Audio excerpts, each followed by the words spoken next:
Buenos días, jóvenes. El día de hoy hablaremos de un gran escritor, sin embargo no es muy reconocido de manera internacional, sí es importante en México, aunque en la actualidad se le ha dejado en el olvido, quizá por su ideología. Él es José Revueltas, él nació en Durango en 1914, murió en la Ciudad de México en 1976. Él perteneció a una familia que se preocupó mucho por los estudios de sus hijos porque quería que todos fueran artistas y creo que la misión de los padres fue lograda, puesto que José Revuelta se convirtió en un gran escritor, su hermana Rosaura fue actriz y bailarina profesional, otro de sus hermanos fue músico, el músico Silvestre Revueltas, y uno más fue uno de los importantes muralistas llamado Fermín Revueltas. Entonces toda su familia incursionaba en el arte, no importando en qué rubro fuera. José Revueltas se dedicó a la literatura. Sin embargo, él desde muy joven tuvo ideas políticas muy claras. Él consideraba que el comunismo era la forma en la cual nuestra sociedad podría ser más equitativa en cuanto a los repartos de los bienes. Él a los 15 años se afilió al Partido Comunista. Recuerden que para una sociedad capitalista como es y ha sido la nuestra, pues el comunismo no era bien visto. Entonces sí se tenía ahí como foco rojo en ellos.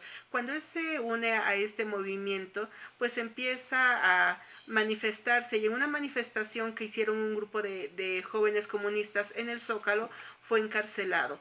Fue encarcelado a los 15 años por primera vez. Él sufrió muchos encarcelamientos debido precisamente a su ideología.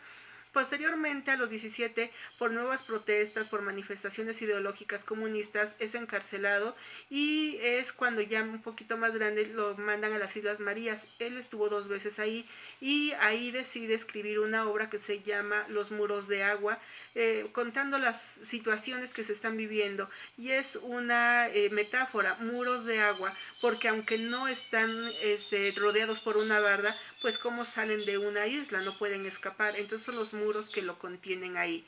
Posteriormente, él escribirá otra obra, quizá una de las más importantes también en un encierro, y es El Apando. Se le llama de manera coloquial apando a la cárcel, y es una descripción muy cruel, muy vívida de todos los horrores que se viven cuando se está encarcelado, y más cuando dan la orden de hacerle la vida imposible como se lo hicieron a él.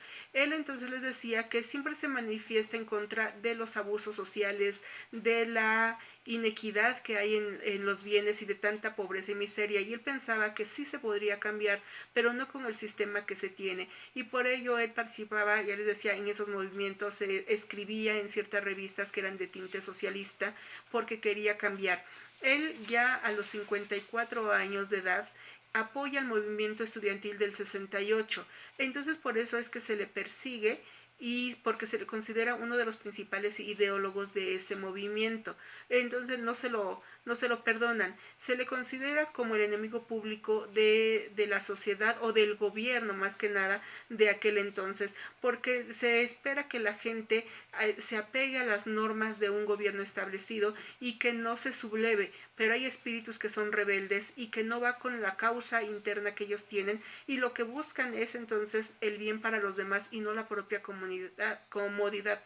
Nos dice que eso se llama aburguesamiento, pequeño aburguesamiento, cuando cada uno ve por los intereses personales, los intereses propios, sin importar qué es lo que está sufriendo el vecino, el amigo, la gente que sufre hambre. Él por ello apoya todos los movimientos obreros, movimientos campesinos, movimientos estudiantiles, y no es que él haya generado ni propiciado el movimiento del 68, que es un movimiento de hartazgo de los estudiantes que se manifiestan, los del Politécnico, los de la Normal, los de la UNAM, y que se unen, pero sí hay gente que los apoya. Él ya no era un adolescente, repito, él tenía 54 años cuando decide apoyarlos y ser la parte medular. Él había obtenido un año antes el premio Javier Villaurrutia, que es el premio que se le da a los mejores escritores en México. Es un premio muy importante.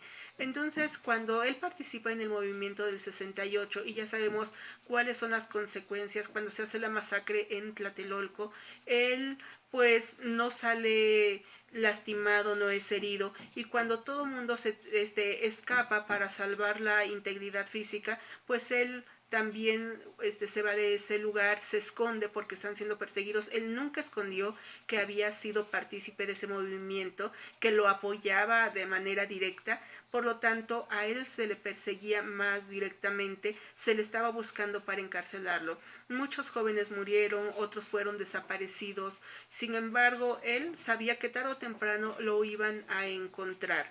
Entonces él escribe tres cartas en ese momento, en ese periodo de octubre, y voy a leerles el fragmento de una de ellas. La otra, que es muy breve, se las voy a leer completas y después continuamos. La primera de las cartas que él escribe, le escribe ya empezado el mes de octubre, en donde se llama Carta Abierta a los Estudiantes Presos. No dice el día esta carta, nada más dice octubre de 68 desde la clandestinidad, porque él se encontraba escondido. Solamente voy a leer fragmentos porque, aunque no es muy extensa, pues también necesitamos abarcar otros puntos aquí. Forman ustedes el cuerpo de aquellos que en diferentes momentos de la lucha, a partir del 26 de julio de este año violento, amargo, pero igualmente jubiloso y esperanzado de 1968, constituyen nuestros primeros caídos.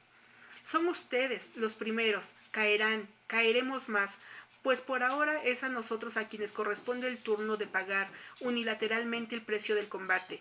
No debe importarnos, pues, caídos no quiere decir lo mismo que vencidos. Atrás de aquel que cae hay alguien siempre que recoge la bandera, y ésta ondeará tarde o temprano en el punto más alto de la victoria. Ustedes, compañeros, estudiantes que están en la cárcel, se han titulado de hombres con la boleta de formal prisión antes de obtener el título académico que los consagre en esta o aquella actividad profesional. Han preferido recibirse de seres humanos antes que abandonar su existencia a la deriva gris de la conformidad y el servilismo, en espera de ser mañana una mercancía dentro de una sociedad cuyo único Dios es el dinero. Resulta imposible que nuestra generación del año 68 traicione su destino. Ante nosotros se plantea en el mundo y en el México un único dilema insoslayable y rotundo: victoria o muerte. La victoria para nuestro país será un México libre, democrático, sano, donde se puede respirar, pensar, crear, estudiar, amar. La muerte, así que demos otra más de nuestras desgracias. Vivos será la noche del alma, las torturas sin fin, el candado en los labios, la miseria del cuerpo y del espíritu. Entonces aquí nos dice que aunque se está pagando con la cárcel o se pagó con la vida, que es mejor vivir de esa manera que tener un candado en los labios, que vivir oprimidos, porque es lo que nos queda cuando no se lucha por los ideales o por un cambio social. Entonces él manda esa carta y sabe que va a caer, porque él es a él precisamente a quien se le está buscando. Y en ese momento también manda otra carta y se llama Carta al Jefe de la Policía del Distrito Federal, Luis Cueto. También nos dice que está en 1968, cuando todavía está prófugo. Y la carta esta sí es muy cortita y se las voy a leer de manera íntegra. Muy señor mío, sé que me busca, acusándome de subversión. Como están las cosas, mi vida en peligro no vale nada, y bien puedo considerarme un sentenciado a muerte. En tal condición, y como lo reza la costumbre, tengo derecho a un último favor, que no se le niega a nadie, y ahora lo ejerzo. Señor jefe de la policía, este condenado a muerte le pide, en uso de la prerrogativa de su inminente desaparición, y con la certeza de que su deseo será complacido, que vaya usted y muy respetuosamente chingue a su madre. Atentamente, José Revueltas. Como verán, no estaba pidiendo un favor para salvar su vida, sino que sabe que lo van a capturar, que muy probablemente lo van a desaparecer como el gobierno hizo con muchos de los estudiantes. Sin embargo, eso no lo va a doblegar, y en lugar de pedir perdón, de ponerse de rodillas, lo manda, y donde ustedes ya escucharon y que lo dice literal aquí en la carta, porque no va a vender su dignidad. Y efectivamente fue capturado y lo metieron nuevamente a Lecumberri. La prisión de Lecumberri es lo que ahora es el Archivo General de la Nación, y él estuvo ahí, y ahí es donde escribió la novela del Apando, que es la más conocida y donde nos habla de todas esas vejaciones que se sufren en la cárcel. Él estuvo ahí, fue condenado a 16 años de prisión por haber ayudado al movimiento, por considerársele el ideólogo de los principales. Sin embargo, solamente permanece 2 años en la cárcel porque le da la libertad bajo palabra tras haber estado esos 2 años de prisión. Y es porque también se hicieron múltiples movimientos a su favor. Muchos escritores intelectuales se oponían a que él estuviera preso por sus ideas. Entonces él, les había comentado, había recibido en 1967 el premio Javier Villaurrutia.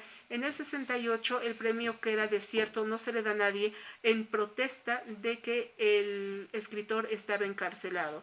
Entonces él continúa con su ideología, apoyando siempre los movimientos sociales, porque consideraba que es el único cambio posible en la sociedad, que tenemos que pensar en los demás y no solamente en uno mismo y en su propia comodidad. Él muere en les ha dicho 1976 en la Ciudad de México, pero siempre fiel a su pensamiento ideológico.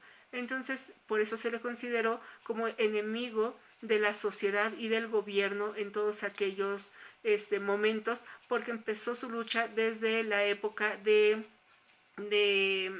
Lázaro Cárdenas y la continuó pues toda su vida. Entonces, chicos, esto es la clase del día de hoy. Les dejé un texto de este autor, un pequeño cuento para que lo lean. Bueno, esto sería todo. Nos vemos el día de mañana. Hasta pronto.